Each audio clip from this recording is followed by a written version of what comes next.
We are waiting to get live here. Okay, we are live. Hello everyone, welcome to Business Learnings. In this particular video, I'll talk about three companies, CRISIL Research, CRISIL, Care Ratings, and ICRA. These three are rating agencies of India. And in this video, I'll talk about if you should go ahead and buy these stocks or not, or at least give you some bit of insights about what is going to be the future of these stocks. This video is going to be a very short video, 3 or 4 minutes of that. So let's come right back to it. Uh, so before jumping into the valuations, let's rewind ourselves 18 months into the past and go back to say July, July of 2018. This was the time when these companies were doing awesome, right? And then these credit rating companies they have to rate other companies, right? And they had rated AAA to ILNFS, which unfortunately defaulted in September 2018.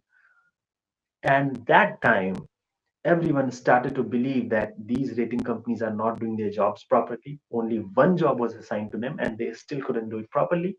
And you know, the valuations, the stocks of these companies started falling, nearly halved the PE values, which tells you about the valuation of the company. It nearly halved, and they are still trading at a decent discount. Uh, so before that, I'll tell you the business model of rating agencies. So companies want to raise money, right? Companies want to raise money. They can raise money through equity or they can raise money through debt. By debt, they can either take loans from banks or they can issue commercial papers. They can issue bonds, right? So how an investor can know whether he should buy these bonds or not, whether he should buy those commercial papers or debentures or not. So there has to be some guiding mechanism, right? This is where credit rating agencies come into picture. They assess the company and then they rate the company based on the quality, right? Based on their likelihood to default. If they are they are least likely to default. These credit rating companies, they will give uh, AAA rating to our firms. If there is some probability of default, triple B, double B, etc. If there is more probability of default, C, and if there is certain probability of default, almost certain, it has defaulted once, it will give it rating D. Okay, so this is how the classification goes. Now, the question is, who pays these credit rating agencies to do that? Mutual funds, institutional investors, we, us, retail investors? No, the companies pay them. The company pay these rating agencies. So if I am DHFL, okay, I'm DHFL and I want to raise money. Therefore, I want to have my credit is assessed and have a rating assigned to it. I'll approach CRISIL and tell them, hey, please assess my firm, give me rating, and in return of that, these credit rating companies they charge money. Yes, they charge money for the same firm.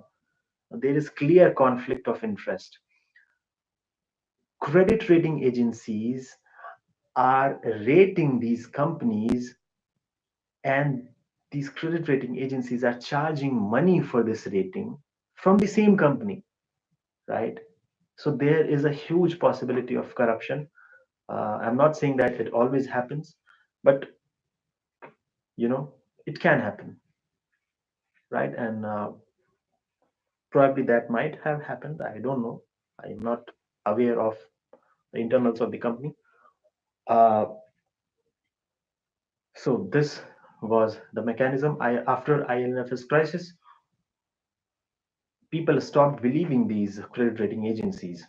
Even they made it default grade. We have observed that these credit rating agencies they follow what happens in the market. If the valuations are very down, they'll rate the companies If the company has defaulted on its papers, it will rate it as D. Of course, I've already known that this has defaulted. You do not need to change your ratings anymore. The job of credit rating agencies should be to tell me what is going to happen in the future, right? Tell me if this company is going to default. And what they are doing, they are, after the companies have defaulted, they are changing their rating to D. No, the whole point of creating rating agencies is to help uh, investors decide if this is going to be a good quality bond. So enough of that. After 1.5 years of that debacle, finally the credit rating agencies, they have started showing signs of recovery. Their PE values have recovered a lot, but still they are way below their all-time highs. And if you research about the management and if you think that they are doing quality work, I think the credit rating agencies have a long way to go and could be a decent buy at this point in time. So uh, yes, that is what my assessment is about these firms.